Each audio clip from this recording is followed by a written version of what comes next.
Hi everyone, welcome to our. This is Sesram. Today I will discuss about irrigation and hydropower.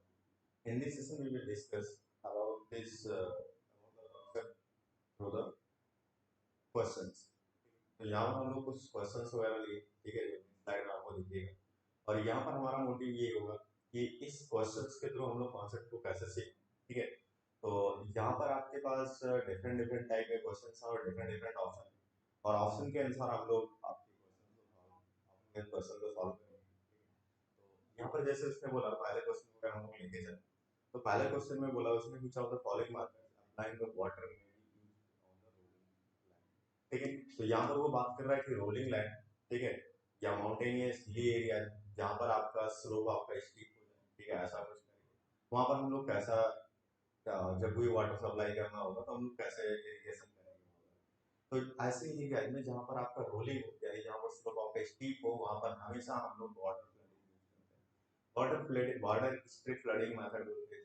Water flooding flooding में क्या होता है हमारा एक plan होता है, ठीक है, और ये टेरेन आपका रोलिंग होता है, तो कुछ इस टाइप का हम लोग स्ट्रिपिंग कट कर लेते हैं, ये टाइप का, ठीक है।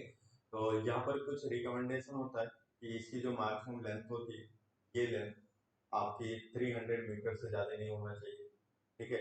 और ये जो आपकी विड्थ होती है, ये 20 मीटर से ज़्यादा नहीं होना चाहिए, ठीक है।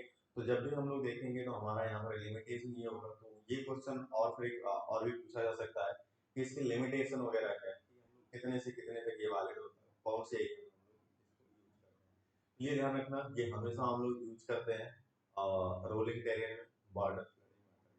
यहाँ पर गेट वगैरह में एक क्वेश्चन बन जाता है, यहाँ पर एक कॉन्सेप्ट होता है जिसको हम लोग फॉर्मूला भी बोल सकते हैं, ठीक है।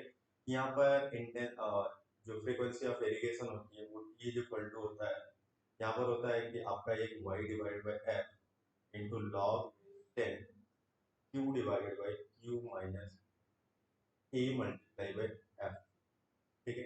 ये आपका y इक्वल टू होता है कि कितना डेप्थ ऑफ वाटर चाहिए, ठीक है। और ये f इक्वल टू होता है कितना इंटेंसिटी से आप उसको इरिगेट कर रहे हो, और q हो रहा है कि कितना डिस्चार्ज इसको रिक्वायरमेंट है, कितना डिस्चार्ज आप सप्लाई कर रहे हो, ठीक है। तो यहाँ से a equal to area of irrigated है कि कितना एरिया हमें इरिगेट करना है, तो इसको हम लोग इस फॉर्मूले में रख करके हम लोग यहाँ पर निकाल लेते हैं कि हमारा फ्रीक्वेंसी ऑफ इरिगेशन होगा वो कितना होगा। तो देखो हो सकता है कि कभी फ्यूचर में आपको ये भी फॉर्मूला भी मिल जाए देखने को।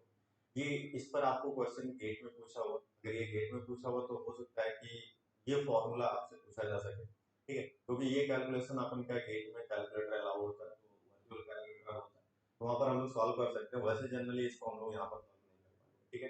तो ध्यान रखना, this is important for your point of view, ये फॉर्मूला, ठीक है। तो अगर हम लोग नेक्स्ट क्वेश्चन की तरफ मूव करें, तो नेक्स्ट क्वेश्चन में ये कह रहा है आपका कि यहाँ पर नेक्स्ट क्वेश्चन में वो ये बोला कि जो भी आपका सरफेस हो, ठीक है, कि यहाँ पर आपका दिया हुआ है कि इलेक्ट्रिकल कंडक्टिविटी, ठीक है। तो इलेक्ट्रिकल कंडक्टिविटी सबसे पहले हम लोग ये देखते हैं किसके लिए यूज करते हैं, ठीक है। तो इलेक्ट्रिकल कंडक्टिविटी हम लोग यूज करते हैं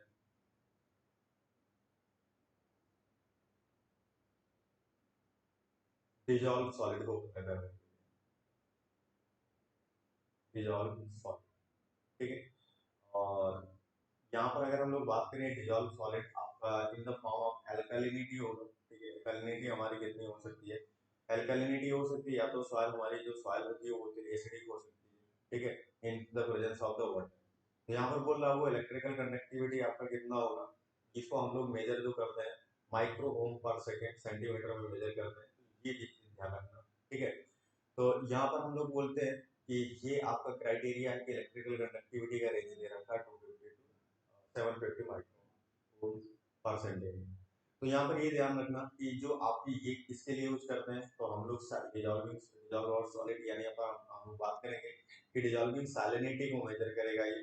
तो यहाँ पर जो लो सैलिनिटी होती है इसकी वैल्यू होनी चाहिए 100 टू 250 माइक्रो ओम, ठीक है, पर सेंटीमीटर, ठीक है। तो ये डेटा ध्यान रखना, यूनिट आप ये देख लेना, बाकी मैं डेटा लिख दे रहा हूँ यहाँ पे। तो मीडियम सैलिनिटी आपकी जो होती है वो आपकी 250 टू 750 होता है, ठीक है।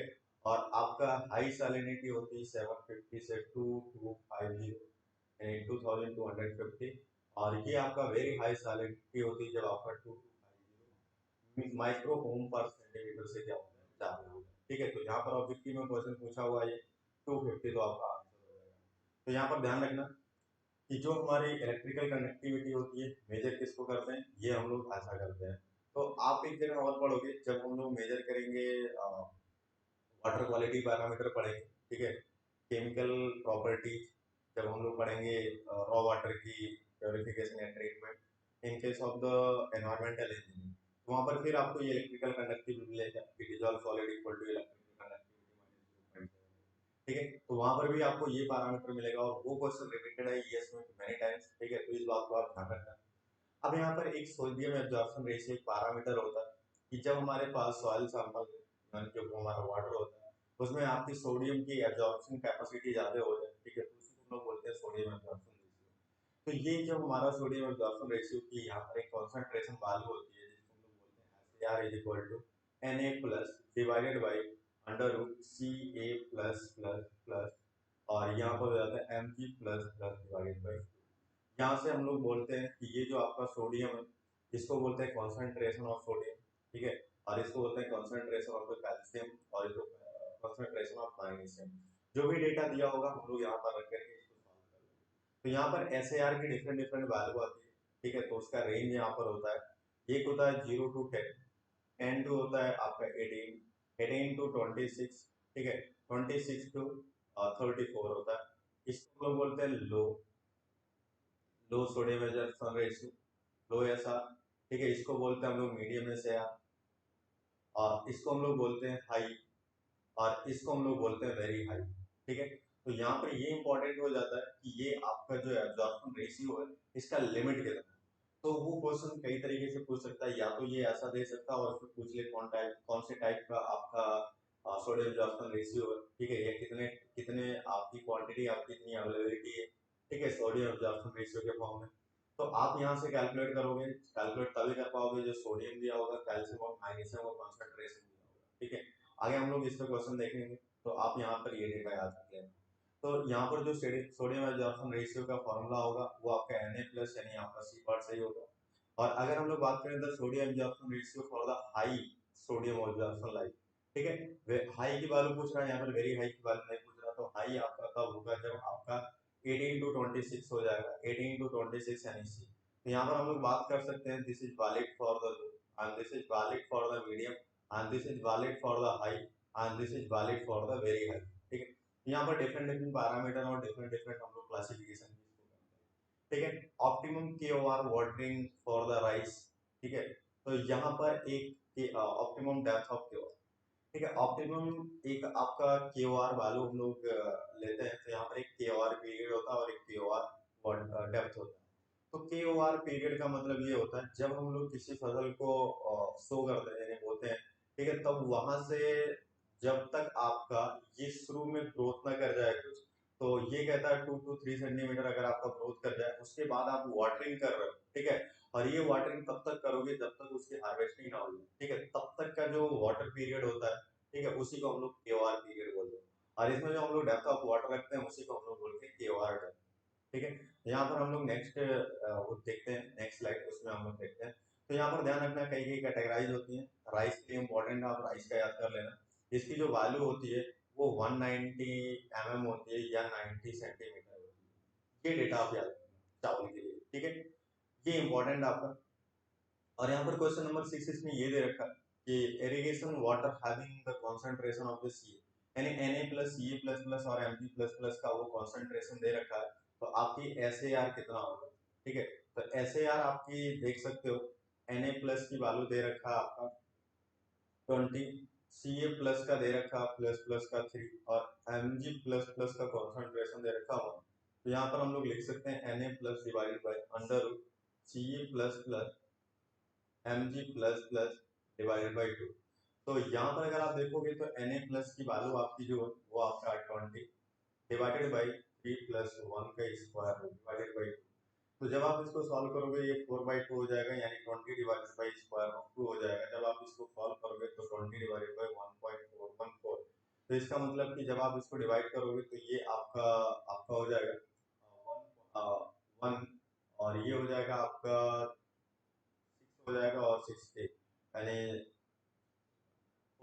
पॉइंट समथिंग कुछ आ जाएगा, ठीक है।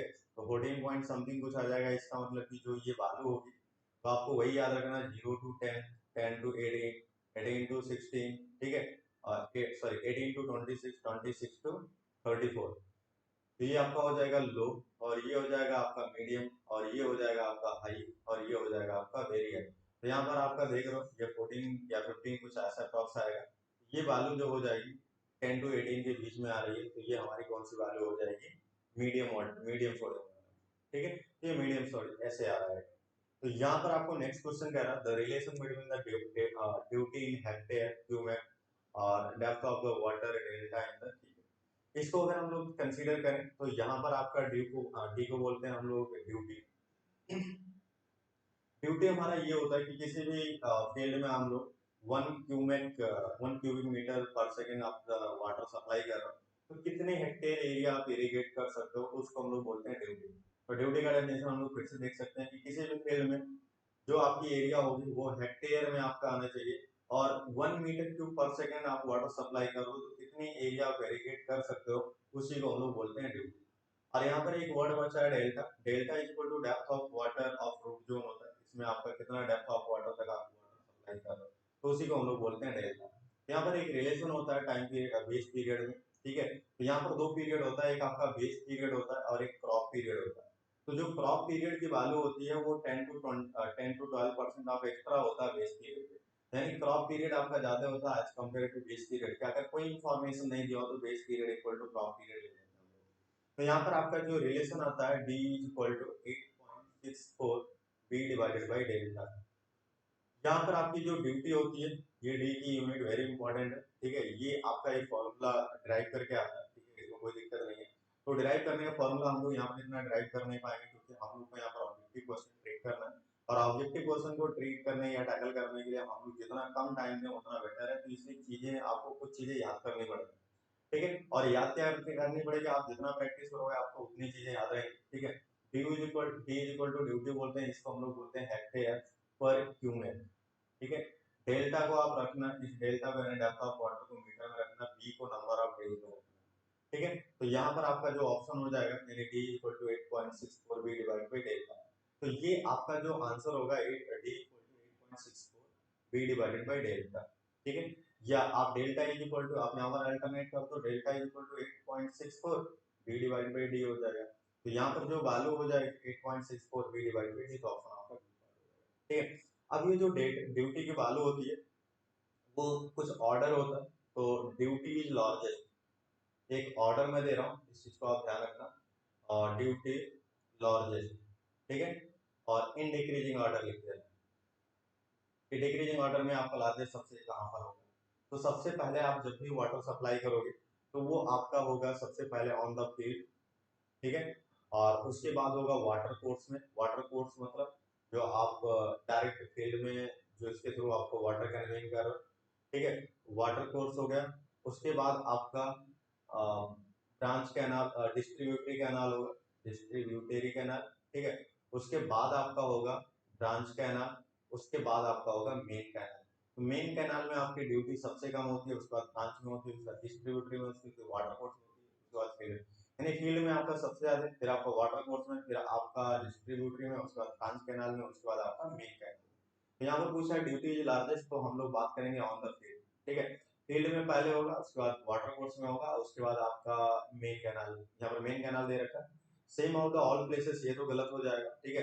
ये मेन कैनाल में सबसे कम होता है, वाटर कोर्स में मेन कैनाल से ज्यादा होता है, और फील्ड से कम होता है। तो आपका ऑप्शन पूछा लार्जेस्ट, तो आपका ये हो जाएगा। आउटलेट डिस्चार्ज फैक्टर है, हम लोग इसको बोलते हैं कि जैसे मान लो कि ये ब्रांच कैनाल है, ये ब्रांच कैनाल होने के बाद आपका ये आपका मेन कैनाल है, ठीक है। उसके बाद ब्रांच कैनाल जाएगा, ब्रांच कैनाल के बाद ये आपका डिस्ट्रीब्यूटरी कैनाल जाता है, डिस्ट्रीब्यूटरी कैनाल के बाद हम लोग यहाँ पर एक वाटर कोर्स यूज करते हैं।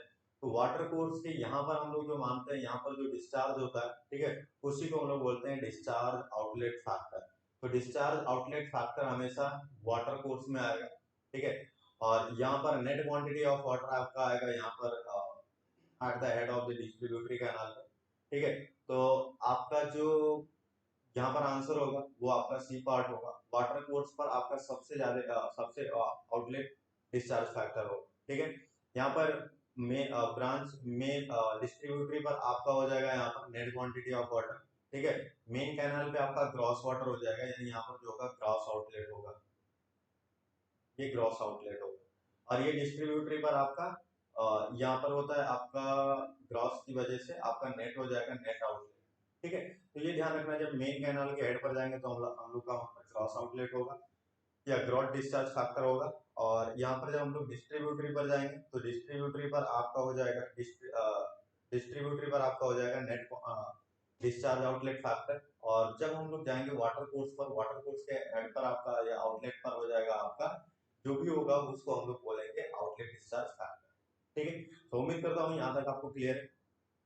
नेक्स्ट क्वेश्चन की अगर हम लोग बात करें, क्वेश्चन नंबर 10, इस क्वेश्चन नंबर 10 में वो डायरेक्ट वैल्यू बता रहा है कि the KOR depth, KOR depth हमने अभी बताया, ठीक है। कि KOR डेप्थ क्या होता है कि जितना डेप्थ ऑफ वाटर उसमें चाहिए in the KOR period. KOR period वो होता है कि जब आपका 2 से 3 सेंटीमीटर आपकी क्रॉप क्या कर जाए, ग्रोथ कर जाए आफ्टर सोइंग, तो तब से जो आप वाटर दोगे और अप टू द हार्वेस्टिंग जो वाटर पीरियड होगा, जितने दिन तक आप वाटर उसको एलोकेट करोगे उतने टाइम को हम लोग बोलते हैं KOR पीरियड।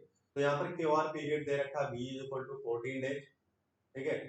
और यहाँ पर डेप्थ ऑफ वाटर दे रखा है, यानी क्यूआर डेप्थ यानी डेल्टा की वैल्यू दे रखा है, delta is equal to 190 mm। तो इसका मतलब ये हो जाएगा 0.19 सेंटीमीटर, ठीक है। तो ये 0.19 सॉरी मीटर हो जाएगा, 0.19 मीटर।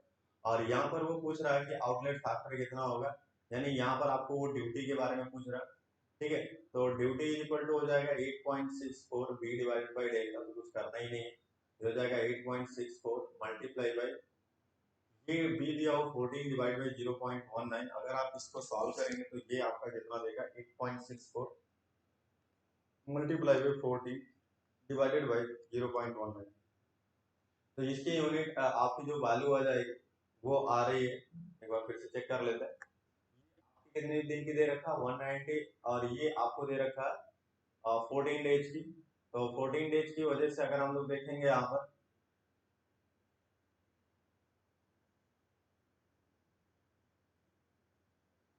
ठीक है। तो यहाँ पर अगर हम लोग कैलकुलेट करेंगे तो यहाँ पर डायरेक्टली आप कैलकुलेट कर सकते हो इस फॉर्मूले रख करके 8.64 और v की वैल्यू इतनी होगी, डेल्टा की वैल्यू मीटर में रख लेना, जो आंसर हो जाएगा वो हो जाएगा। और इसकी यूनिट हो जाएगी हेक्टेयर पर मीटर क्यूब पर सेकेंड, ठीक है। इसको सॉल्व करके आप डायरेक्ट यहाँ पर वैल्यू रख लेना। बस आपको ये ध्यान देना कि क्यूआर पीरियड क्या होता है, क्यूआर डेप्थ होता है क्या, ठीक है। और ये आउटलेट डिस्चार्ज फैक्टर यानी वाटर कोर्स पे पूछ रहा है, तो क्योंकि इसी को हमने ड्यूटी बोला पिछले क्वेश्चन, ठीक है। इस बात को ध्यान रखना। यहाँ पर अगर हम लोग बात करें तो ये आपका नेक्स्ट क्वेश्चन है 11 question number, for the supplying of the water rabi crop, kharif crop and sugarcane. इसका मतलब शुगर केन को हम लोग बोलते हैं, शुगर केन को हम लोग बोलते हैं पेरिनियल क्रॉप, शुगर केन को हम लोग बोलते हैं पेरिनियल क्रॉप। पेरिनियल क्रॉप वो होती है जो कि थ्रू आउट ईयर आपका मेंटेन रहे, ठीक है, जो आपका थ्रू आउट ईयरली क्रॉप जिसको बोलते हैं। और जो आपकी रबी रबी क्रॉप होती है, यानी रबी और खरीफ, एक साइड लिख लो आप रबी, दूसरी साइड आप लिख लो खरीफ, ठीक है। तो एक रबी क्रॉप होती है, खरीफ क्रॉप होती है। तो इसको हम लोग मानते हैं कि ये भी 3 to 4 मंथ का होता है और ये भी 3 to 4 मंथ का सीजन होता है। तो इसमें हम लोग क्या करते हैं, जब भी किसी कैनाल की डिजाइन कैपेसिटी अगर हमने डिजाइन करना हो तो ये शुगर केन का ले लेंगे और प्लस इस रबी का ले लेंगे, इस शुगर केन का ले लेंगे और प्लस इस खरीफ का ले लेंगे।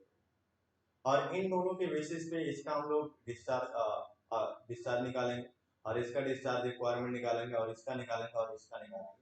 इन दोनों में से जो मैक्सिमम डेटा आ जाएगा, इन दोनों को ऐड कर दो, यानी इसको इसको और इसको इसको, इन दोनों में जो मैक्सिमम डेटा आ जाएगा वही हमारी हो जाएगी design capacity of the can. तो यहाँ पर रबी और खरीफ नहीं, रबी एंड खरीफ और शुगर केन ये भी गलत है, ये भी गलत है। रबी एंड शुगर केन और खरीफ एंड शुगर के रबी एंड शुगर केन यानी एक कॉम्बिनेशन ये हो गया, दूसरा combination kharif and sugarcane हो जाएगा, यानी ऑप्शन आपका सी बात हो जाएगा। अब देखिए, अगर वो शुगर केन ना दिया होता तो दूसरा क्वेश्चन यहाँ से ऐसा बनता है, दूसरा क्वेश्चन आपका यहाँ से बनता है कि आपका एक रबी क्रॉप दे रखा है, ठीक है, एक रबी क्रॉप दे रखा है और एक खरीफ क्रॉप दे रखा है, और इसमें आपका जो डिस्चार्ज आपका क्यू समथिंग लग रहा है और इसमें भी डिस्चार्ज आपका क्यू समथिंग लग रहा है। तो ये बताइए कि टोटल आपका डिजाइन कैपेसिटी कैनाल का कितना होना चाहिए, तो ऑप्शन ए पार्ट देगा रबी क्रॉप, ऑप्शन बी देगा खरीफ क्रॉप की, या ऑप्शन सी देगा कि ए और बी में से जो आपका मैक्सिमम होगा, ऑप्शन डी देगा कि sum of the rabi and kharif. तो हम लोग का आंसर वही होगा sum of the rabi and crop. तो ध्यान देना क्वेश्चन के बेसिस पे अगर rabi and crop, rabi crop दिया हुआ, खरीफ क्रॉप केवल दिया हुआ और कोई पेरेनियल क्रॉप नहीं दिया हुआ, तो हम लोग हमेशा मानेंगे इन दोनों का डेटा का जो मैक्सिमम हो जाएगा वही हमारी हो जाएगी इसकी design capacity of the canal. ठीक है, तो इस बात को ध्यान रखना, यहाँ से क्वेश्चन अच्छे खासे बन जाते हैं। तो इस बात को आप अच्छी तरीके से समझोगे जैसा हम लोग समझ रहे हैं। ठीक है, तो यहाँ पर ये कह रहा है कि the ratio of the quantity of the water storage in the root zone to the crop of the quality. ठीक है, तो डिलीवर टू द फील्ड। तो यहाँ पर आपके पास डिफरेंट डिफरेंट तरीके की एफिशिएंसी होती है, तो हम लोग डिस्कस कर लेते हैं कि कितने टाइप की एफिशिएंसी होती है। पहली एफिशिएंसी आपकी वाटर कन्वेइंग एफिशिएंसी होती है। ठीक है, यानी जब आप मेन कैनाल से वाटर कोर्स तक लेके आओगे, ठीक है, फील्ड तक लेके आओगे, तो वहां पर कुछ ना कुछ लॉस होगा। तो जो आपका लॉस होता है उसको हम लोग बोलते हैं वाटर कन्वेंस एफिशिएंसी। यानी जो आपका लॉस होगा, यानी कुछ हम लोग ऐसा बोलेंगे कि हम लोग यहाँ पर क्यू फील्ड में कितना लिए, ठीक है, और डिवाइड बाई क्यू कैनाल से हम लोग कितना दिए थे, कितना भेजे थे। ठीक है, तो कितना आपका आउटपुट आया, आउटपुट आया इसका मतलब फील्ड में गया, और इनपुट हमने ये दिया था, तो इसको बोलते हैं कन्वेंस एफिशिएंसी। दूसरी होती है एप्लीकेशन एफिशिएंसी। दूसरी होती है एप्लीकेशन, आपने फील्ड में कितना अप्लाई किया और प्लांट में कितना स्टोर हुआ।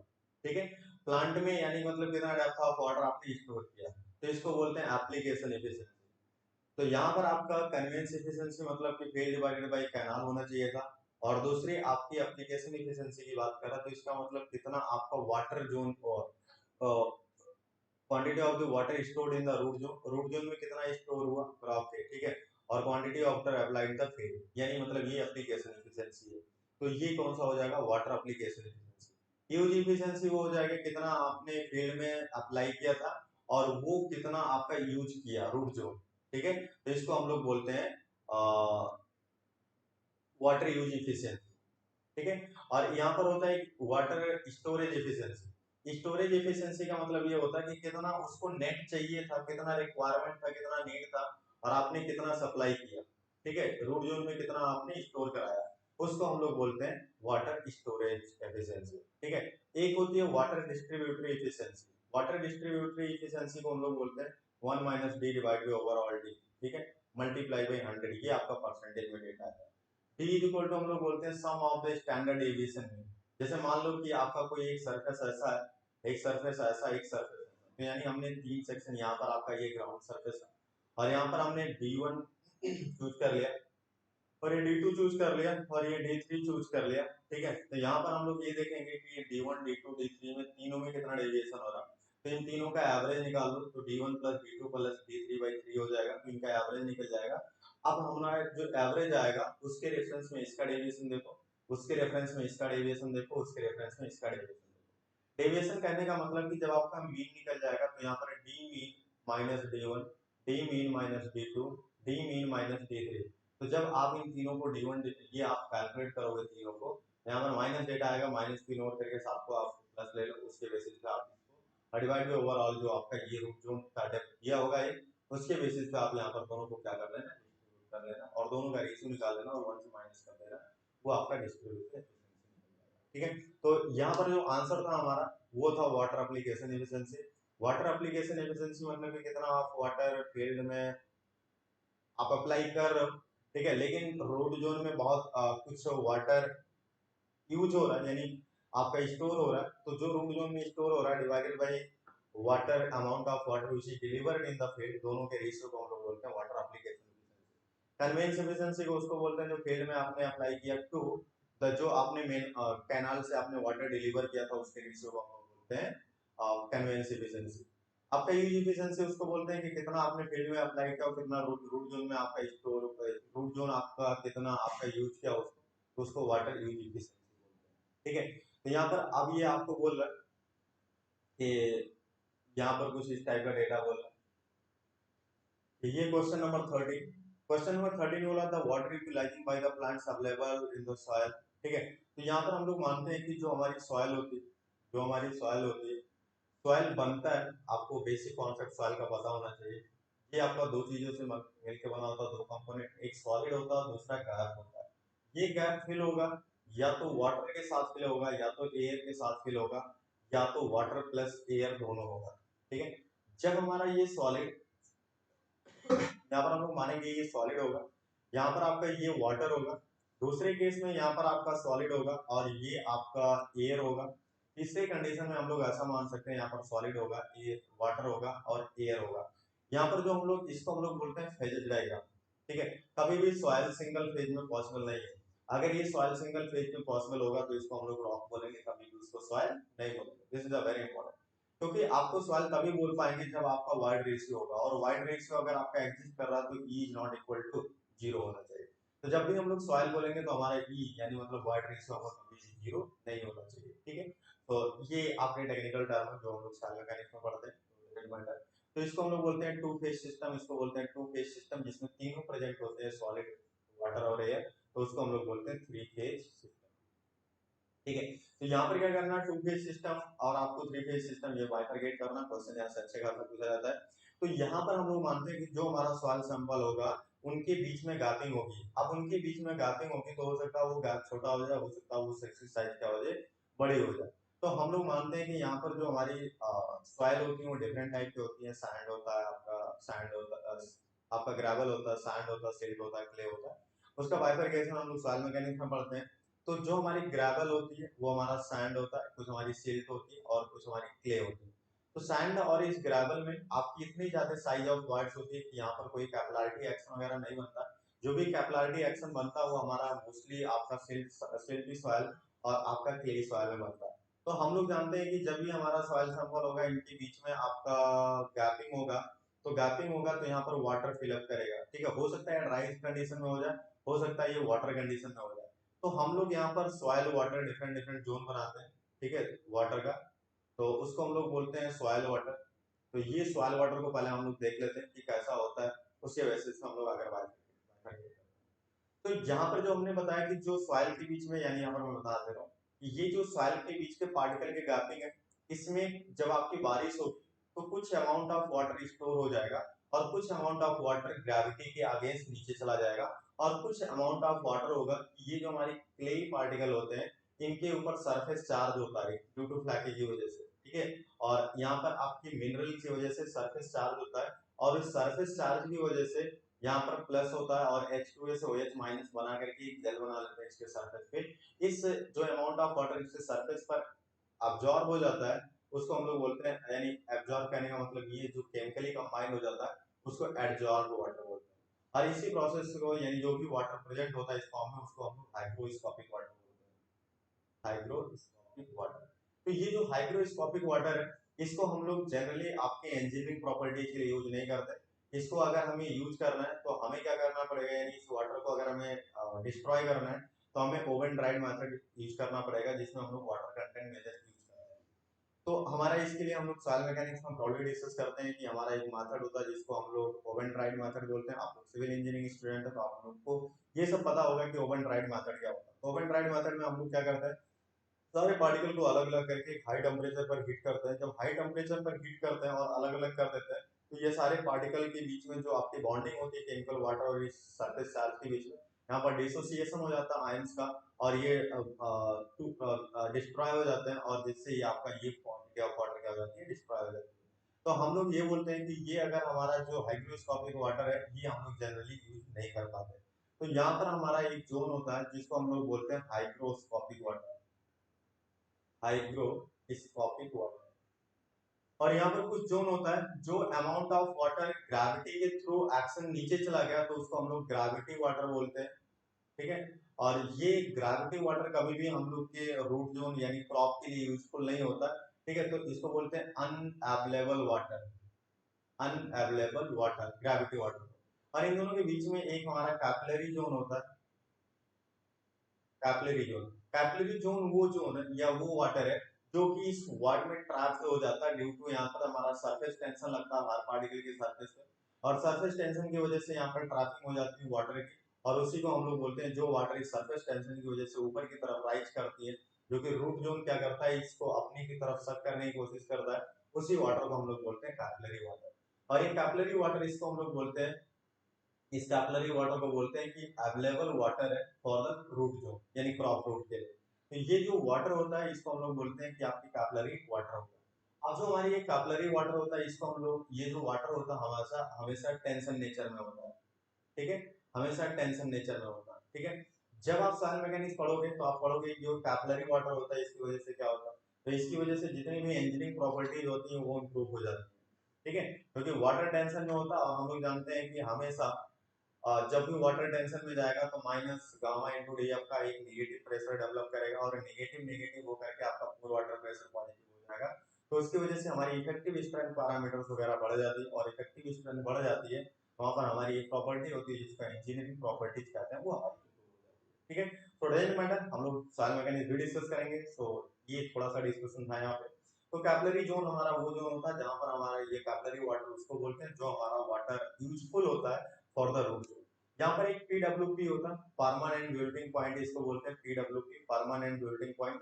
परमानेंट बिल्डिंग पॉइंट एक इंटरमीडिएट जोन है जिसके ऊपर का वाटर आपका अवेलेबल होगा फॉर द कैपिलरी जोन, यानी for the root zone of crop, और इसके नीचे का वाटर हमारा कभी भी अवेलेबल नहीं होगा। इस वाटर को हम लोग बोलते हैं हाइड्रोस्कोपिक वाटर। तो ग्रेविटी वाटर जो ग्रेविटी एक्शन के थ्रू क्या कर दिया जाए, ट्रांसफर कर दिया जाए, ठीक है। और जो वाटर ग्रेविटी के थ्रू नहीं आपका एक्सट्रैक्ट हो रहे हैं उनको हम लोग बोलते हैं कैपिलरी वाटर, ठीक है। और जो वाटर केमिकली कंबाइंड हो गया on the surface of the particles में, उसको हम लोग बोलते हैं हाइग्रोस्कोपिक वाटर। हाइग्रोस्कोपिक वाटर को अनएक्सट्रैक्टेबल वाटर बोलते हैं, जिसको आप एक्सट्रैक्ट नहीं कर सकते, ठीक है। और ग्रेविटी वाटर को अनअवेलेबल वाटर कहते हैं, और हम लोग कैपिलरी जोन को हम लोग बोलते हैं अवेलेबल वाटर, ठीक है, क्रॉप जोन रूट जोन के क्रॉप के, ठीक है। तो ये थोड़ा सा ध्यान रखना। तो mainly in the form of, ठीक है, तो हमेशा जो होता है वो कैपिलरी वाटर होता है। केमिकली कंबाइंड वाटर मतलब कि ये आपका हाइग्रोस्कोपिक वाटर होता है। ग्रेविटी वाटर होता है जो कि अनअवेलेबल होता है, ठीक है। और अवेलेबल वाटर कौन सा होता है, कैपिलरी वाटर होता है। और कैपिलरिटी किसकी वजह से होती है, सरफेस टेंशन की वजह से होती है, ये ध्यान रखना। और सरफेस टेंशन के लिए हम लोग ब्रॉडली पढ़ते हैं फ्लूइड मैकेनिक्स में, वहां पर डिफरेंट डिफरेंट तरीके से हम लोग सरफेस टेंशन निकालते हैं। वहां पर आपने देखा होगा कि जो हमारी कैपिलरिटी हाइट आती है 4 sigma cos theta divided by rho g d. यानी जब भी हम लोग बात करते हैं कि ये हमारा एक पाइप होगा, यहाँ पर एक कंटेनर है, और इस कंटेनर में हम लोग पानी भर देते हैं, और पानी भरने के बाद इसमें हम लोग एक डायमीटर ऑफ पाइप देते हैं जिसको 3 सेंटीमीटर से आपकी डाया कम हो, 3 सेंटीमीटर से डायमीटर अगर आपकी कम होती है तो यहाँ पर राइजिंग और फॉलिंग एक्शन होती है। अगर ये वाटर, ठीक है, तो वाटर के हमेशा क्या करता है, ये राइज करता है, और राइज करते करते ये ऐसा हो जाता है कि आपका एक सरफेस तक जाएगा वाटर, और ये तब तक जाएगा जब तक आपका वेट ऑफ फ्लूइड इस पाइप में इक्वल ना हो जाए, ये जो आपकी सरफेस टेंशन यहाँ पर लगेगा। तो यहाँ पर हम लोग देखते हैं कि ये जो हमारे मेनिस्कस पाइप यानी पाइप का जो वॉल होता है, और यहाँ पर सरफेस टेंशन की डायरेक्शन में एक फोर्स लगता है, ठीक है, इंक्लाइन प्लेन पर, ये थ्रू आउट पेरिफेरी पर लगता है। यहाँ पर हम लोग लिख सकते हैं सिग्मा मल्टीप्लाई बाई, यहाँ पर ये आपका जो होता है ये आपके डायमीटर ऑफ डी पाइप की है, तो इसको हम लोग लिख लेंगे पाई डी। और यहाँ पर जब आप वर्टिकल कंपोनेंट करोगे तो cos थीटा हो जाएगा, तो ये आपका एक इसमें कन्वर्ट हो गया, एक पॉइंट लोड में कन्वर्ट हो गया, यानी और ये वेट ऑफ वाटर फ्लूइड हम लोग मान सकते हैं कि ये H इक्वल टू आपका वाटर वेट ऑफ वाटर जो आपकी राइज कर रहा है, H multiply by pi by 4 into D का स्क्वायर, यानी ये वॉल्यूम ऑफ वाटर हो गया इन द पाइप। तो जितना आपकी पाइप की वॉल्यूम होगी यहाँ तक जितना तक ये वेटेड है उतना weight of fluid volume of fluid होगा, और मल्टीप्लाई बाई हम लोग गामा डब्ल्यू यहाँ पर लेते हैं, gamma W equal to rho multiply by W multiply by g.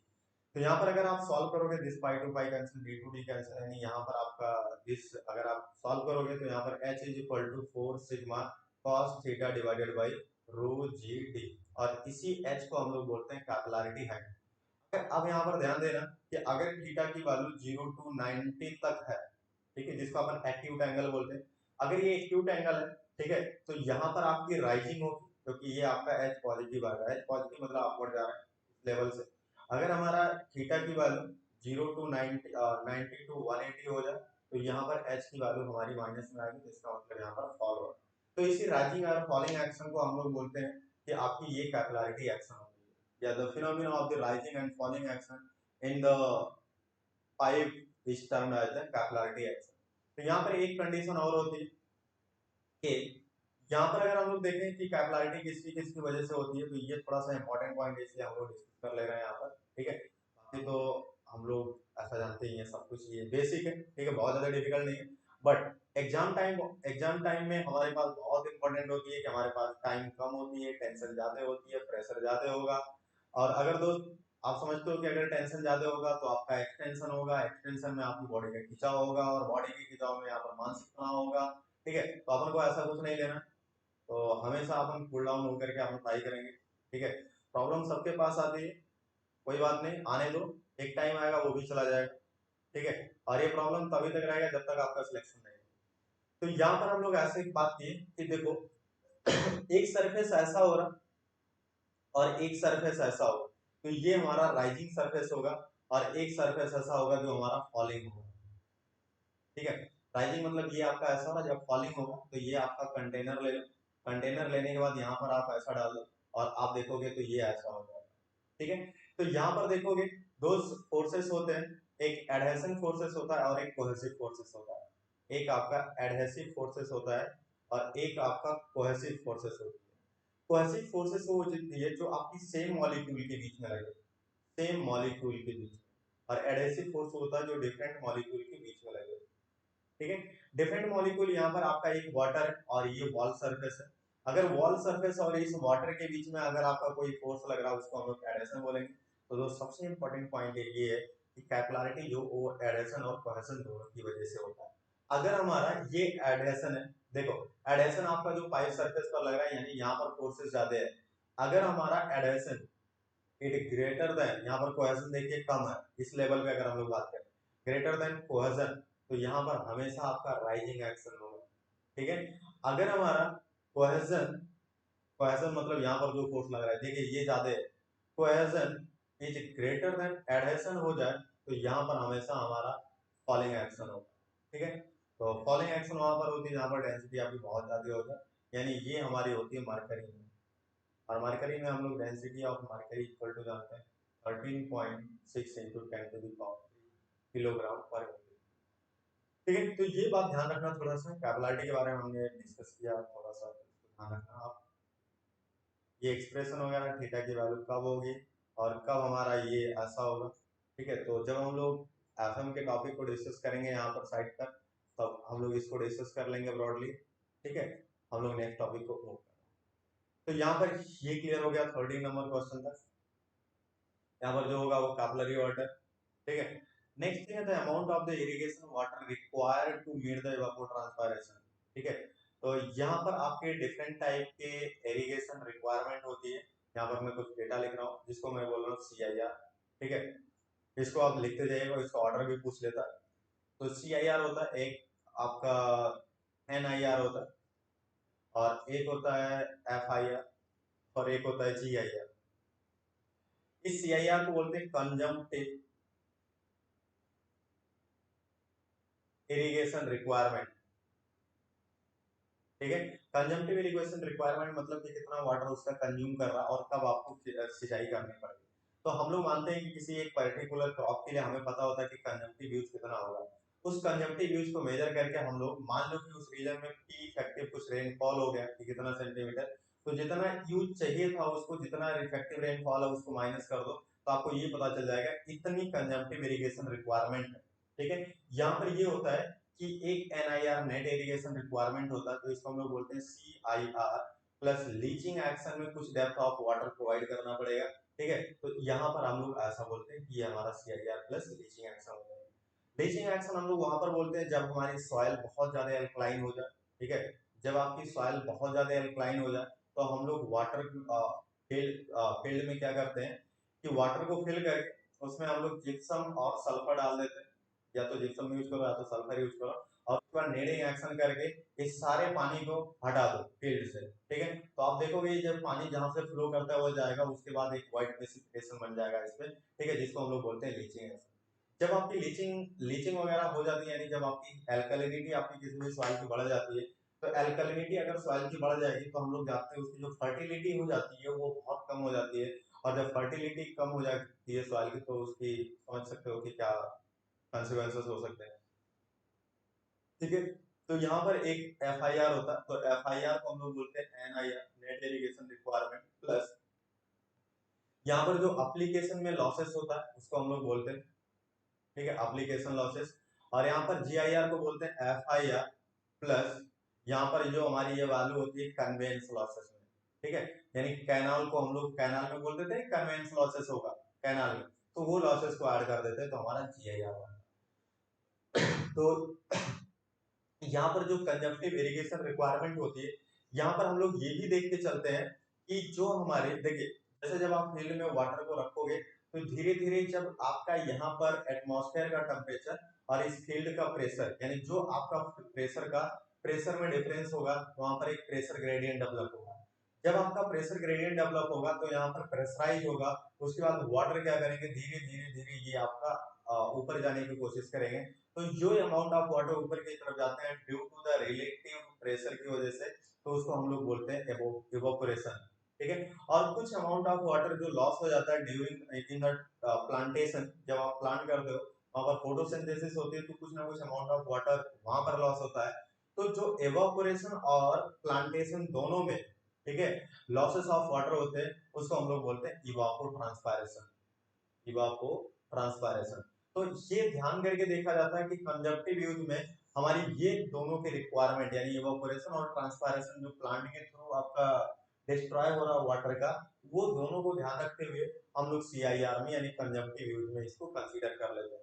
तो यहाँ पर वो पूछ रहा है इवापो ट्रांसपायरेशन की नीड्स हम लोग कौन सी क्रॉप में फुल ग्रोथ पे कंसीडर करके चलते हैं, तो हम लोग कहाँ पे यूज करके चलते हैं, कंजम्पटिव इरिगेशन रिक्वायरमेंट।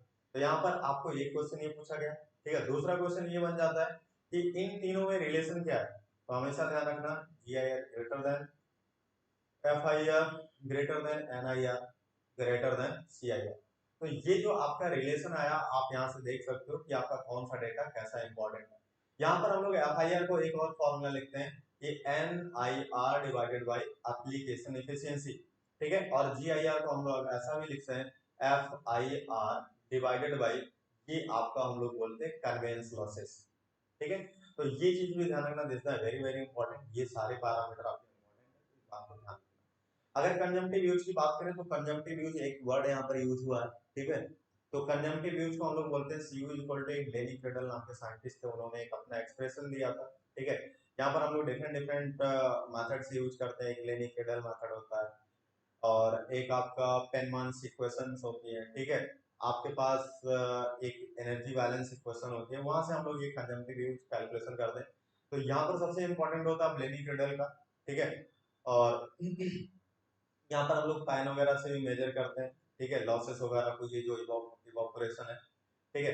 तो वहां पर हमारा CU इज इक्वल टू हो जाता है KP multiply by KP divide by 4T 1.8T plus 32। ये एक्सप्रेशन याद रख लेना, ये एक्सप्रेशन भी कई बार पूछा हुआ है ES वगैरह में और SSC JEE वगैरह में और स्टेट PSC में भी पूछा हुआ है। तो K into P divide by 40 1.8T plus 32, ये T इक्वल टू होता है मंथली मीन टेम्परेचर होता है, ये कोफिशिएंट होती है, क्रॉप का कोफिशिएंट होता है, और P इक्वल टू रेनफॉल होता है जो मंथली होती है। तो यहाँ पर ये ध्यान रखना CU equal to KP divide by 40 into 1.8T plus 32, ठीक है। बस आपको ये एक्सप्रेशन ध्यान रखना है। दूसरा बात ये कह रहा है कि with the increase in the quantity of the water supplied the yield of the most crop। देखो एक बात ध्यान रखना कि किसी भी क्रॉप को एक पर्टिकुलर अमाउंट तक वाटर अगर आप अप्लाई करोगे तो वो क्या करेगा, एक पर्टिकुलर जोन तक उसकी वाटर की वैल्यू बढ़ेगी, यानी प्रोडक्टिविटी बढ़ेगी, ठीक है। तो ये कुछ इस तरीके का होता है, ठीक है, ये प्रोडक्टिविटी और इधर आपका सप्लाई ऑफ वाटर, ठीक है। तो हम लोग यहाँ पर एक ऐसा ऐसा कर्व देखते हैं कि एक पर्टिकुलर लिमिट तक आपकी क्या होती है कि जो आप वो सप्लाई ऑफ वाटर कर रहे हो, पर्टिकुलर जोन तक जब सप्लाई करोगे तो वाटर क्रॉप की प्रोडक्टिविटी बढ़ेगी, उसके बाद क्या होगा, सडन ड्रॉ डाउन होगा यानी डिक्रीमेंट हो जाएगा।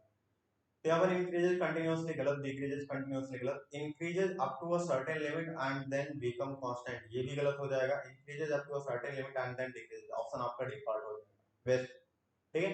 तो ये हाइड्रोग्राफ एक ऐसा मेथड होता है जिसमें हम लोग रन ऑफ को मेजर करते हैं, ठीक है।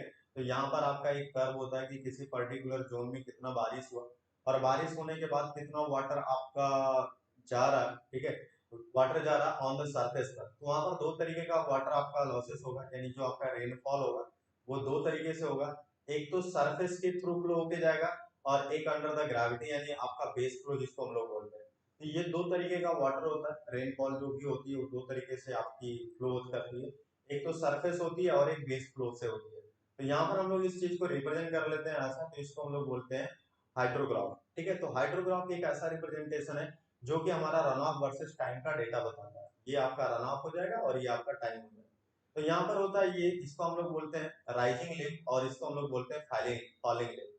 तो ये राइजिंग लिम्ब वो होती है जब आपकी बारिश हो रही है, फॉलिंग लिम्ब वो हो रही है जब आपका वाटर क्या कर रहा है, रन ऑफ के थ्रू फ्लो हो रहा है। तो यहाँ पर आपका एक इन्फ्लेक्शन पॉइंट होता है इसके पीक के पहले, जहां पर हम लोग ये कंसीडर करते हैं। तो ये क्वेश्चन पूछा जाता है कि इन्फ्लेक्शन पॉइंट कहां पर होता है, तो पीक के जस्ट आपका बिलो दोनों साइड, इसको बोलते हैं अपन राइजिंग लिम्ब और इसको हम लोग बोलते हैं फॉलिंग लिम्ब, ठीक है।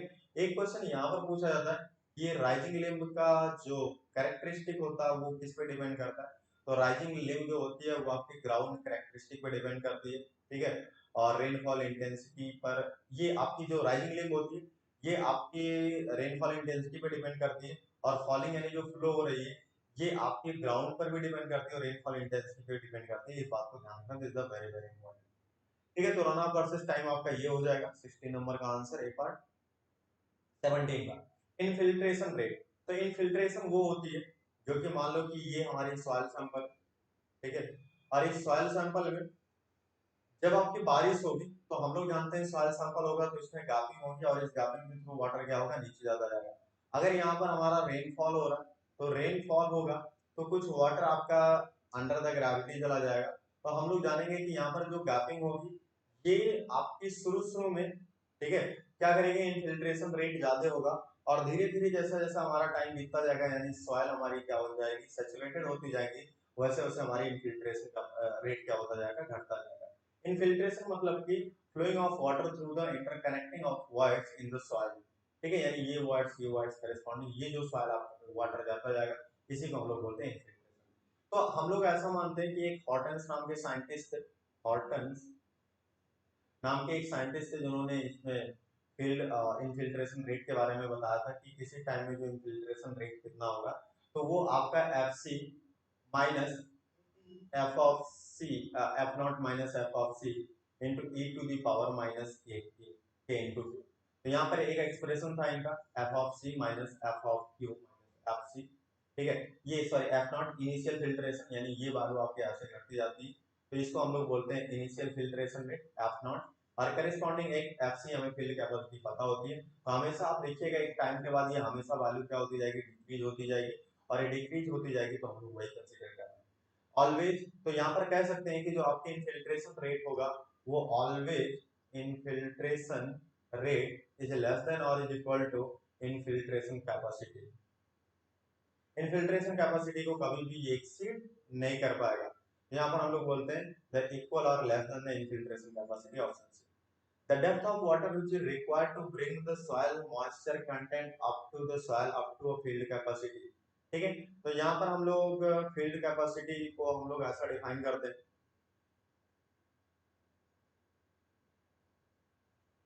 फील्ड कैपेसिटी में हम लोग यहाँ से डिफाइन करते हैं ऐसा कि यहाँ पर डिफरेंट डिफरेंट वाटर हमने देखा था। तो यहाँ पर एक पी होता है, ठीक है, और एक हमारा टॉप सरफेस होता है।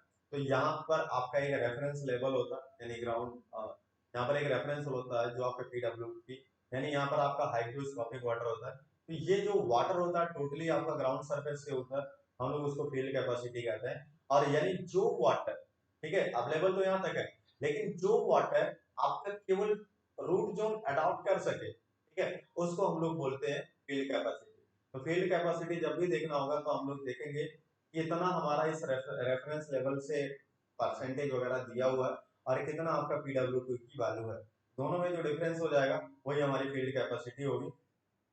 इसका मतलब इतनी आपके परसेंटेज में हमें क्या करना पड़ेगा, वाटर को सप्लाई करना पड़ेगा, वाटर को सप्लाई करना पड़ेगा, यानी इतनी की हमें कमी थी तभी हम लोग सप्लाई कर रहे हैं, ठीक है। तो जो भी आपकी फील्ड कैपेसिटी बताती है वो आपको क्या बताती है, field capacity is called the soil moisture deficiency, ठीक है। हाइग्रोस्कोपिक वाटर तो होगा ही, हाइग्रोस्कोपिक कभी तो ले ही नहीं सकता, ठीक है। तो यहाँ पर आपकी इनफिल्ट्रेशन कैपेसिटी है, infiltration capacity a constant factor, ठीक है, गलत, changes with time, changes with location, ये आपका टाइम और लोकेशन दोनों के साथ चेंज कर, ये टोपोग्राफी पर डिपेंड करता है, आपके कितने टाइम तक बारिश हुआ इस पर भी डिपेंड करता है, ठीक है, सॉइल सैचुरेटेड थी या नहीं थी इस पर भी डिपेंड करता है, तो ऑप्शन आपका ये होगा, डी पार्ट होगा। Infiltration is the movement of water through the soil, ये सही है। Absorption of the water, absorption of the water by the soil, तो ये आपका सरफेस ये एब्जॉर्ब वाटर होता है, यानी हाइग्रोस्कोपिक वाटर होगा, तो ये आपका गलत होगा। तो फ्लोइंग वाटर जो बोलते हैं हम लोग उसी को बोलते हैं, आपका कौन सा होगा, वो इनफिल्ट्रेशन होगा, यानी 20 का ए part. In the intensity of the rainfall, if the more than the infiltration capacity, then the soil, then rate will be equal to or equal to infiltration capacity more than the rainfall, more the infiltration capacity।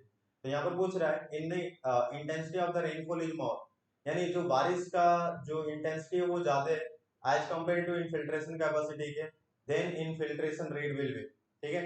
तो infiltration rate कभी भी आपकी infiltration capacity को exceed कर नहीं सकती, तो ये तो गलत है, more than the infiltration capacity, more than the rainfall, rainfall जब ज्यादा है कैपेसिटी से तो ऑब्वियसली है कि नहीं हो पाएगा, ठीक है। और इक्वल टू रेनफॉल, रेनफॉल का कोई कॉन्सेप्ट नहीं है, हो सकता है इक्वल, कौन सा कॉन्सेप्ट हो जाएगा, equal to the infiltration capacity. यहाँ पर हमारा एक हो रहा है साइक्लोनिक प्रेसिपिटेशन, देखिए प्रेसिपिटेशन जो होती है वो थ्री टाइप का होती है, ठीक है, एक साइक्लोनिक होती है, ठीक है, और एक आपका होता है कन्वेक्टिव होता है, ठीक है, और एक आपका साइक्लोनिक हो गया, एक कन्वेक्टिव हो गया, एक ओरोग्राफिक हो गया, ठीक है। ये जो ओरोग्राफिक होता है due to the mountain barrier होता है, ठीक है, या जियोग्राफिकल चेंजेस की वजह से होती है, ठीक है, ओरोग्राफिक प्रेसिपिटेशन। ये कन्वेक्टिव जो प्रेसिपिटेशन होता है ये टेम्परेचर चेंजेस की वजह से होता है, ठीक है।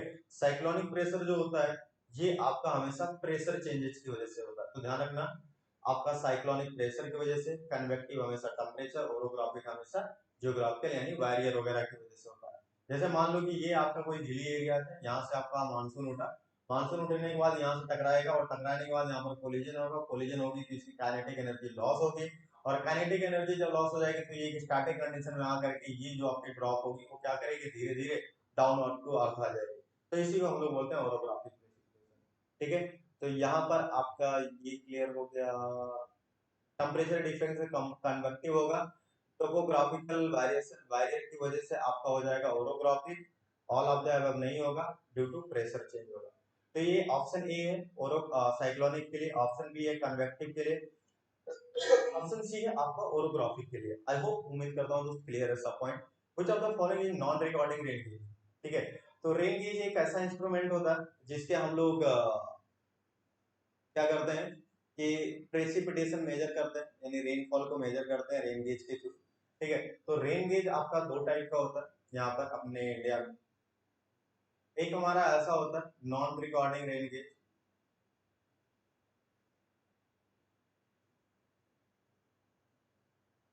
और एक होता है आपका रिकॉर्डिंग रेन गेज।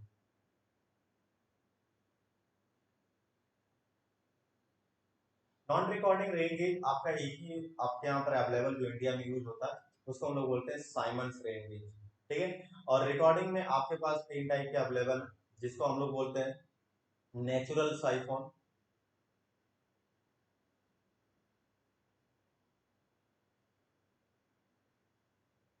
ठीक है, या इसी को फ्लोटिंग बोलते हैं, फ्लोटिंग रेन गेज, ये हमारे इंडिया में यूज होता है, standard standard recording rain gauge है ये, स्टैंडर्ड एसटीडी मतलब स्टैंडर्ड रिकॉर्डिंग रेन गेज है। यहाँ पर ये इंपॉर्टेंट है, और हमारा एक टिपिंग बकेट टाइप होती है, टिपिंग बकेट टाइप होती है, ठीक है। तो जो ये टिपिंग बकेट टाइप होती है ये आपका होता है, ये यूज होता है आपका हिली एरियाज के लिए, this is the very important, हिली एरियाज के लिए क्वेश्चन पूछ लेता है छोटा छोटा करके कि जो आपकी टिपिंग बकेट टाइप का है, यानी ये जो रिकॉर्डिंग रेन गेज है ये कहाँ पर यूज होता है, ये हिली एरियाज में होता है, ठीक है। और जो ये आपका एक वेइंग करके होता है यहाँ पर लिखा हुआ, ठीक है, फ्लोटिंग हो गया, टिपिंग बकेट हो गया, और यहाँ पर आपका वेइंग टाइप रेन गेज होती है, WANG वेइंग रेन गेज, ये जो दोनों होता है इसको हम लोग मास कर्व पे रिप्रेजेंट करते हैं, मास कर्व ये होता है कि यहाँ पर एक पर्टिकुलर टाइम दिया होगा, जैसे हम लोग फ्लो ड्यूरेशन कर्व पढ़ते हैं, यहाँ पर आपका टाइम दिया होगा और यहाँ पर क्यूमुलेटिव रेनफॉल डेप्थ दिया होगा। तो ये ध्यान रखना, ये जो दोनों होते हैं वाटर और ये नेचुरल सिफॉन होता है, ये आपका क्यूमुलेटिव रेनफॉल देता है ऐसे समथिंग करके कुछ। ठीक है, अगर मान लो कि पर्टिकुलर ड्यूरेशन में आपका, जैसे इसको ऐसा मेजर करते हैं, ये पर्टिकुलर ड्यूरेशन में ऐसा कुछ दिया, ऐसा कुछ करके ऐसा दिया, तो इसका मतलब यहाँ पर जो आपका स्लोप होगा, यानी ये आपका क्यूमुलेटिव रेनफॉल वर्सेस टाइम, तो अगर हम लोग यहाँ पर देखेंगे कि ये रेनफॉल यहाँ पर तो स्लोप बहुत ज्यादा है, इसका मतलब यहाँ पर बारिश बहुत ज्यादा है, यहाँ पर स्लोप ऑलमोस्ट जीरो। ठीक है, तो इसका मतलब यहाँ पर कोई बारिश नहीं हुआ। यहाँ पर विड स्लोप आपका धीरे धीरे बढ़ रहा है, इंक्रीजिंग हो रही है, तो इसका मतलब बारिश की जो रेनफॉल इंटेंसिटी है वो क्या हो रही है, बढ़ रही है। तो यहाँ पर हम लोग क्या करते हैं कि टिपिंग बकेट रेन गेज में हम लोग rainfall intensity versus time measure करते हैं, और यहाँ पर जो वेइंग और आपका नेचुरल सिफॉन यानी फ्लोटिंग मेथड होता है, यहाँ पर हम लोग मास कर्व के थ्रू, ठीक है, सिंगल मास कर्व के थ्रू हम लोग यहाँ पर क्या मेजर करते हैं, इसकी रेनफॉल डेप्थ। ठीक है, और वो क्यूमुलेटिव वैल्यू होती है, यानी अभी 1 घंटे में बारिश हुआ, फिर दूसरे घंटे में तो पहले घंटे का बारिश प्लस दूसरे घंटे का, फिर तीसरे घंटे का, यानी मतलब पहले घंटे का, दूसरे घंटा, तीसरे घंटे का, यानी मतलब थ्रू आउट आपका ये क्या होता जाएगा, ऐड होता जाएगा, तो उसको एक्यूमुलेटेड या क्यूमुलेटिव रेनफॉल बोलते हैं। ठीक है, तो इस बात को ध्यान रखना, this is very important question पूछ लेता है। हाँ, और अगर आपका मान लो कि जैसे हम लोग मानते हैं कि आपका H2SO4 हो जाए, HNO3 हो जाए, तो इसको एसिडिक रेन बोलते हैं। ठीक है, तो अगर एसिडिक रेन है तो हमारा कौन सा कंफर्टेबल होता है, सबसे ज्यादा स्टैंडर्ड माना जाता है, तो वो हमारा वेइंग रेनफॉल, ये क्या लिखा था, वेइंग टाइप रेन गेज हम लोग क्या मानते हैं, उसके लिए स्टैंडर्ड सुटेबल है कौन सा, वेइंग रेनफॉल, किसके लिए, एसिड रेन वगैरह के लिए। ठीक है, इसके हमें मेजर करने के लिए हम लोग यूज करते हैं। यहाँ पर साइमंस मेथड में क्या होता है, जो नॉन रिकॉर्डिंग रेन गेज होता है, यहाँ पर एक बीकर रख लेते हैं। ठीक है, और इस बीकर को रखने के लिए हम लोग क्या करते हैं, बीकर को रख करके यहाँ पर क्या करता है, एक पर्सन होता है जो कि पर डे सुबह 8:30 मॉर्निंग में जाएगा, एएम में, और ये आपके डेप्थ मेजर करेगा, फिर दूसरे दिन जाएगा, फिर तीसरे दिन जाएगा, ऐसे क्या करेगा, एनुअल पूरा 1 साल तक मेजर करेगा, उसके बाद एक एवरेज डेटा करके आपको दे देगा इस पर्टिकुलर में इतना बारिश हुआ। और यहाँ पर हम लोग क्या करेंगे, आवरली वेरिएशन यानी टाइम टू टाइम सेकंडो वेरिएशन भी देखते हैं यहाँ पर रिकॉर्डिंग रेन गेज में, तो नाम ही है रिकॉर्डिंग रेन, यानी हर डेटा आपका क्या होता जाएगा, रिकॉर्ड होता जाएगा।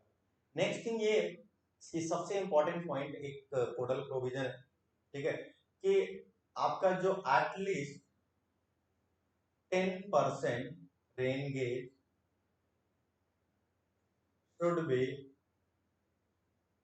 Recording rain gauge.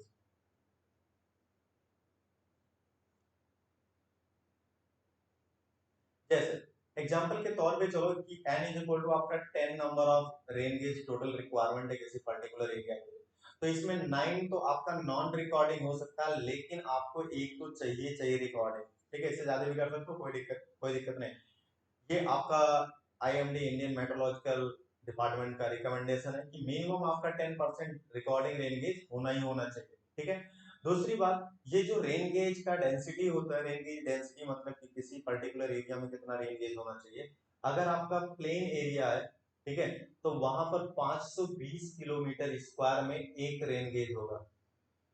ठीक है, तो ऐसे अगर पूछ ले 5200 स्क्वायर किलोमीटर स्क्वायर है तो कितने रेन गेज की रिक्वायरमेंट होगी, इसका कमेंट आप आंसर बॉक्स में देना, कमेंट बॉक्स में।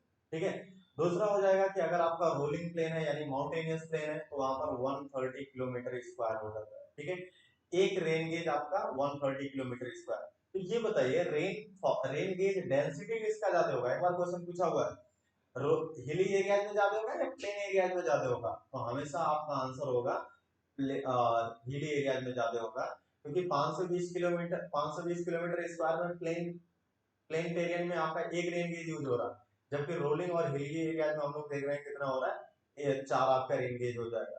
ठीक है, तो ये इंपॉर्टेंट है, ये आपको ध्यान रखना आप। अब यहाँ पर क्या कह रहा है, फ्लोटिंग टाइप रेन गेज, तो ये तो स्टैंडर्ड हो गया।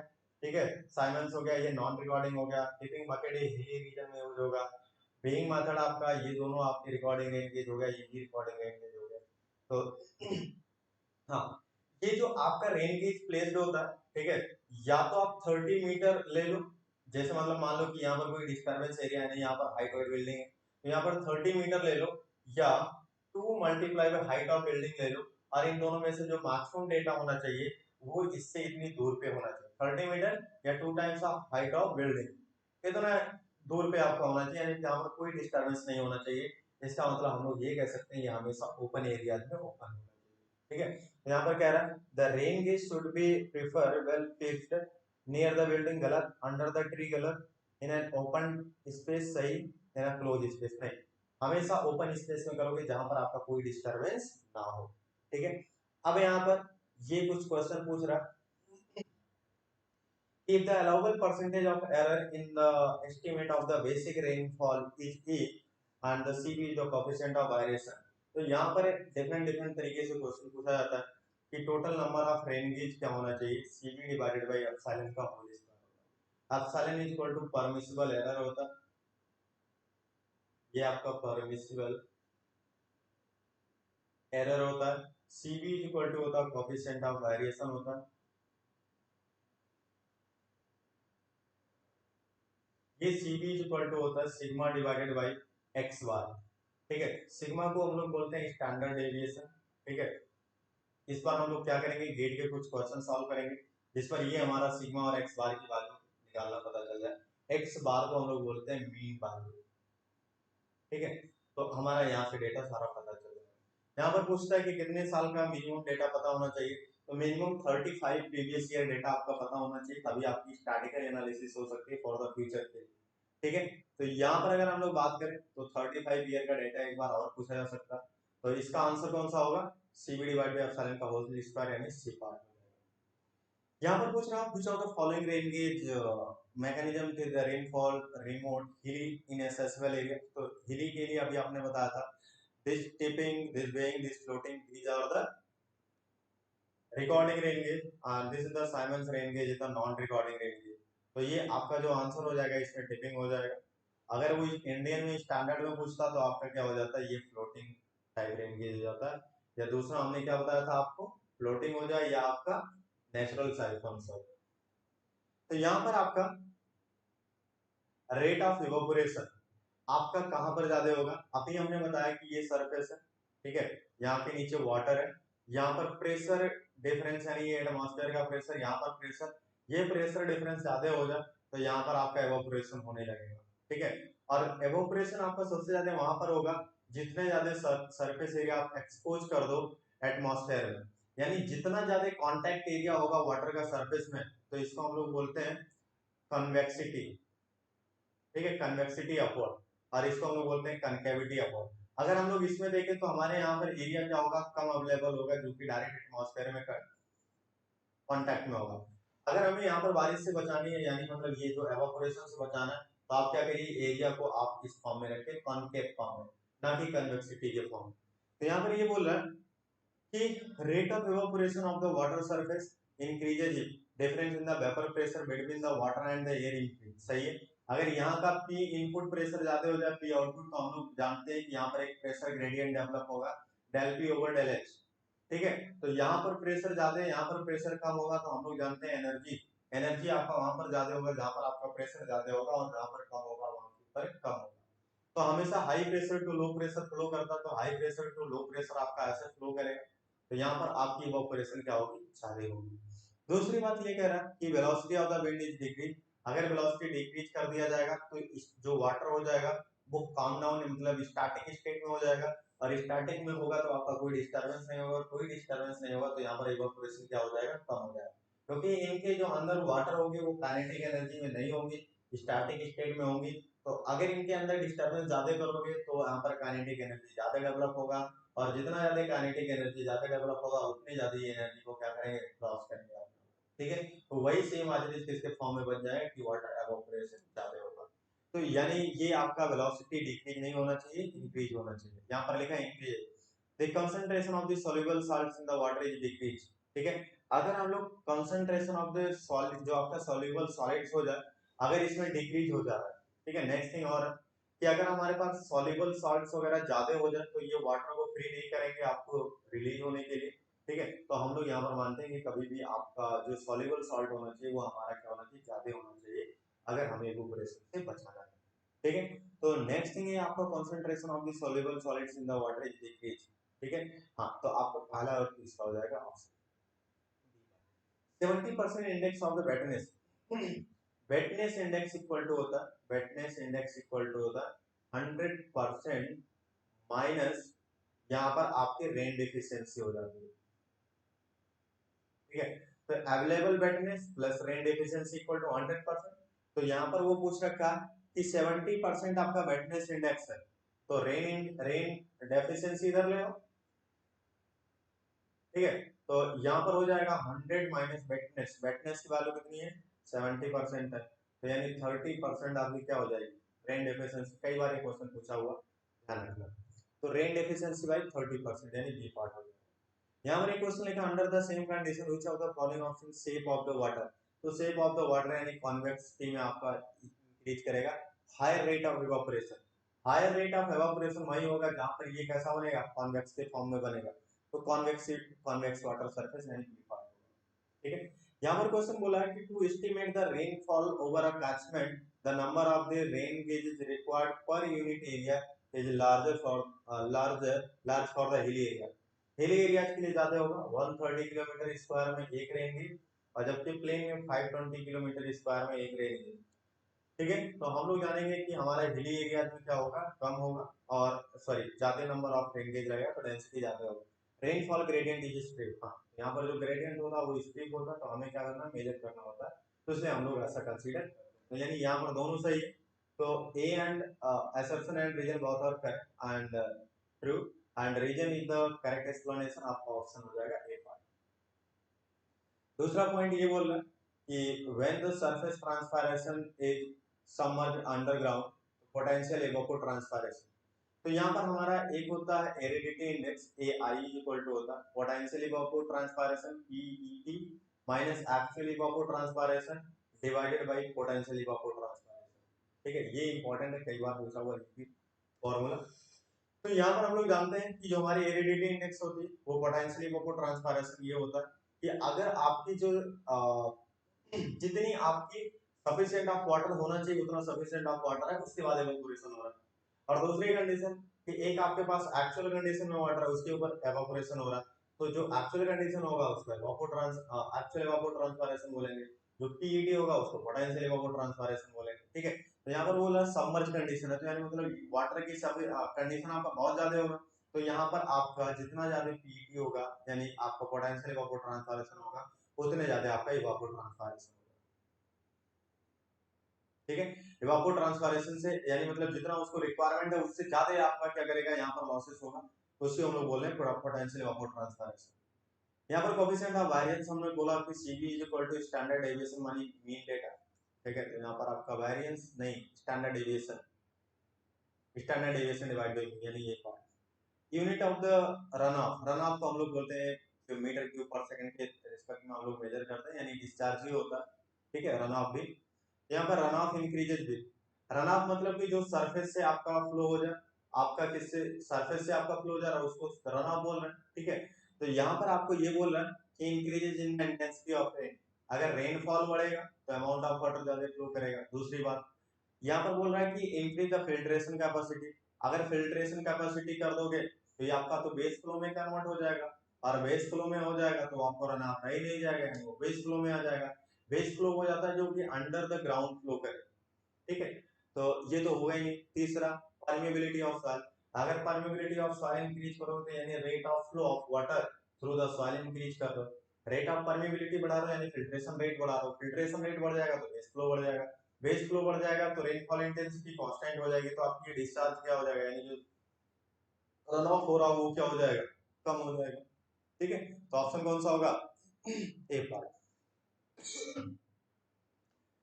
This is the important area between the isohyets, ठीक है। तो यहाँ पर हम लोग क्या करते हैं एवरेज रेनफॉल मेजर करने के लिए यहाँ पर हमारे पास कुछ मेथड होते हैं, एक होता है अरिथमेटिक मेथड, ठीक है, एक होता है अरिथमेटिक मेथड कि जितने आपके रेनफॉल दिया हो P1 plus P2 plus P3 plus dot dot Pn divide by n double, ठीक है, इसको अरिथमेटिक मेथड बोलते हैं। दूसरा होता है तीसरा होता है आइसोहॉइडल मेथड, ठीक है। और दूसरा होता है आपका एक आपका मेथड होता है यहाँ पर जिसको हम लोग बोलते हैं, चलिए अभी डिस्कस कर लेते हैं, आ जाता है यार। ठीक है। तो यहाँ पर आइसोहॉर्टल मेथड में हम लोग क्या करते हैं कि यहाँ पर एक कंटूर लेते हैं हम लोग, एक पर्टिकुलर जोन को ले लेते हैं और यहाँ पर एक कंटूर ले लेते हैं, ये कंटूर यहाँ पर A1 पता हो जाएगा, इसका A2 पता हो जाएगा, इसका A3 पता हो जाएगा, इसका A4 पता हो जाएगा, इसका A5 पता हो जाएगा। ठीक है। तो यहाँ पर हम लोग क्या करते हैं कि यहाँ पर P1 इसका पता होगा, P2 इसका पता होगा, P3 इसका पता होगा, P4 इसका पता होगा। तो यहाँ पर हम लोग क्या करते हैं, जो हमारा P एवरेज होगा वो A1 plus A2 divided by 2 multiply by P1 plus A2 plus A3 divided by 2 multiply by P2, तो plus summation dot dot divided by A1 plus A2 plus A3 dot dot ये। ठीक है। तो यहाँ पर उसने ये बोला कि the area between the isohyets 45 centimetre. ठीक है। अच्छा, जब आपको ऐसा ना दिया हो तो हम लोग क्या करते हैं, अगर इनिशियल आपका कंटूर पहले उसने काउंट कर लिया, पहला कंटूर यानी मतलब इनिशियल स्टेज से, और फिर आपको ऐसा कर लिया, तो यही आप लोग का चेंज हो जाएगा, पी एवरेज इक्वल टू हो जाएगा P1 plus P2 divided by 2 multiply by A1 plus P2 plus P3 divide by 2 multiply by A3 divided by वही समेशन ऑफ E। ठीक है। तो यहाँ पर उसने दे रखा है शुरू में आपको, तो यहाँ पर उसने दे रखा कि 45 सेंटीमीटर 45 सेंटीमीटर और 55 सेंटीमीटर के बीच में 100 किलोमीटर स्क्वायर, तो यानी ये आपका 45 हो गया और ये आपका कितना हो गया 55, इसके बीच में आपका 100 किलोमीटर स्क्वायर, और फिर यहाँ पर दे रखा आपका 55, ठीक है, और 65 के बीच में आपका कितना दे रखा है, ये आपका 250 दे रखा है, सॉरी 150 किलोमीटर स्क्वायर दिया हुआ, और यहाँ पर पूछा है the average depth of the annual rainfall. ठीक है। तो ये आपका कितना हो जाएगा, तो P एवरेज इक्वल टू हो जाएगा this 45 plus 55, 45 plus 55 divided by 2 multiply by 100 plus this 55 plus 65 divided by 2 multiply by 150 divided by total area आपका हो जाएगा 100 प्लस 2 150 इक्वल टू 2, जो भी आएगा आंसर आप करेक्ट करके आंसर सही करेंगे। करंट मीटर हम लोग यूज करते हैं ओपन चैनल फ्लो में velocity of flow water measure करने के लिए। यहाँ पर एक एनीमोमीटर होता है, एनीमोमीटर हम लोग speed of the gases use करते हैं। ठीक है। पिटॉट ट्यूब हम लोग पाइप फ्लो में वाटर की वेलोसिटी ऑफ फ्लो मेजर करते हैं, तो इस बात को ध्यान रखना। ठीक है। तो इसके बाद हम लोग क्वेश्चन अब नेक्स्ट सेशन में स्टार्ट करेंगे। ठीक है। अगर कोई डाउट हो दोस्त तो आप कमेंट बॉक्स में कमेंट कर देना। ठीक है। तो मोस्टली आपके कॉन्सेप्ट वगैरह सब कुछ हमने डिस्कस कर लिया, जितने भी टॉपिक रिलेटेड है, जितने भी क्वेश्चंस आपको बन सकते हैं। ठीक है। तो उम्मीद करता हूँ दोस्त समझ में आया होगा। चलिए ठीक है, अगर कोई डाउट होगी तो जरूर कमेंट करना। चलिए ठीक है, so lot of thanks for watching this video.